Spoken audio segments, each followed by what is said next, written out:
Ustozni qo'lida bir necha shogirdlar ta'lim olar ekan. Ustozi bir kuni aytibdi, hamma debdi, otasi nima kasb qilgan bo'lsa, shu kasbni o'rgansin va u ishda Xudodan qo'rqsin. Taqvoli bo'lsin, ya'ni Allohga taqvo qilsin o'sha ishda debdi. Ya'ni vazifa shu, hamma ota kasbini o'zi o'rganadi, o'zlashtiradi va u ishda Allohga taqvo qiladi. Sodda qahramonimiz uyiga qaytibdi va onasidan so'rabdiki, ona, endi otasi o'lib ketgan ekanda. Otam nima ish qilgan desa, "Ey bolam, nima qilasan endi? Otang nima ish qilganini necha yillar bo'lib ketdi, otang ham o'lib ketdi, rahmatli bo'lib ketdi. Alloh rahmat qilsin. Boshqa bir ish qilaver. O'zing nimaga qiziqsang shuni qilaversa, yo'q, unday qila olmayman" debdi. Chunki ustozimiz aytdi, hamma ota kasbini o'rganib kelsin. Endi onasi majbur bo'lib aytishga, bolam debdi, seni otang o'g'ri bo'lgan debdi. Endi ustoz ota kasbni o'rganasan dedi. Men buni o'rganmasam bo'lmaydi. Ustoz aytgani biz uchun qonun. O'rganamiz, evat u ishda taqvo qilamiz debdi endi ichida. Endi o'g'rining taqvolisi qanaqa bo'larkin endi deysiz endi. Xullas o'zicha rosa o'rganibdi o'g'irlikni sir-asrorlarini. Qanday qilib qulflarni buzadi, qanday qilib eshiklarni ochadi, kunda qaysi paytida o'g'irlik qilish kerak, qanday bo'ladi. Bu hammasini endi o'zicha o'rgangan bo'pti endi. Kimdan o'rgangan bo'lsa ham, balki o'zicha tayyorlangandir. Xullas bir kuni endi kechqurun birinchi tajriba qilaman. O'g'irlikka kiraman bugun deb kechasi yarim tunda ko'chaga chiqibdi. Qo'shnisining uyiga kiraman desa, ya'ni qo'shni uyidan bir narsa o'g'irlash taqvodan bo'lmaydi debdi. Qo'shni uyiga kirmaymiz debdi. Keyingi eshikka borsa, u yetimlarning uyi ekan.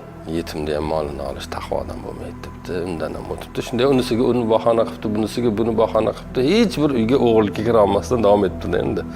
Keyin oldidan bir boyning uyi chiqib qolibdi, boy, badavlat odamning uyi chiqib qolibdi. Endi bunga kirsak bo'lsa kerak deb kechasi kirib, kalitlarni nima qilib ichkariga kirib, tunda endi yarim kechasi boyning xazinasini topibdi. Oltinlar, tillolar, qanaqadir qog'ozlar, hisoblar yozilgan daftarlar hammasini topibdi endi. Boyagi taqvolik endi biz o'g'rimiz.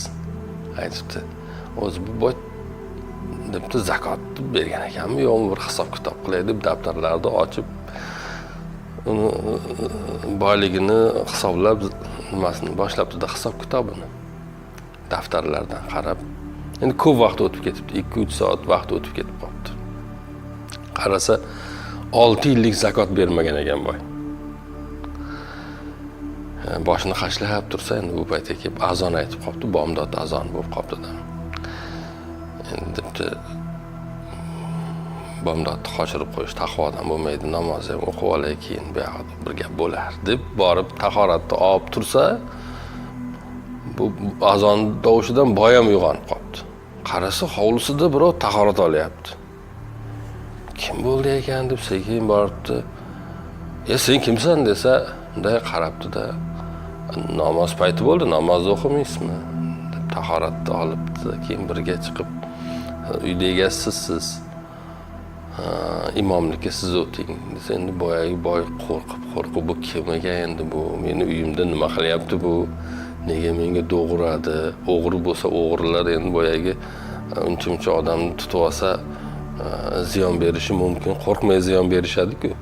O'shanga qaltirab namozlarni o'qib bo'lgandan keyin, bolam sen kimsan desa, men o'g'riman debdi. Men o'g'riman debdi, hisoblab chiqdim debdi. 6 yildan beri debdi, zakot bermabsiz debdi. Shularni hammasini nima qilib chiqdim, shu bilan ertalab bo'lib qoldi debdi. Endi taqvolik yolg'on gapirmaydi, har narsani to'g'risini aytadi. Mana debdi, beriladigan zakotlaringizni ajratib qo'ydim debdi. Egasini topib o'zi berasiz debdi. Keyin o'zini tanitibdi. Men falonchining o'g'liman. Biz falon domlada dars olamiz. Ustozimiz shunday nima berdi? Bizga vazifa berdi. Hamma ota kasbini o'rgansin dedi. Meni otam o'g'ri bo'lgan ekan. Men ham shu ota kasbimni qilyapman, lekin ustozim aytdiki, otasini kasbini o'rgansin va u ishda taqvoli bo'lsin dedi. Shuning uchun taqvo qilyapman debdi endi.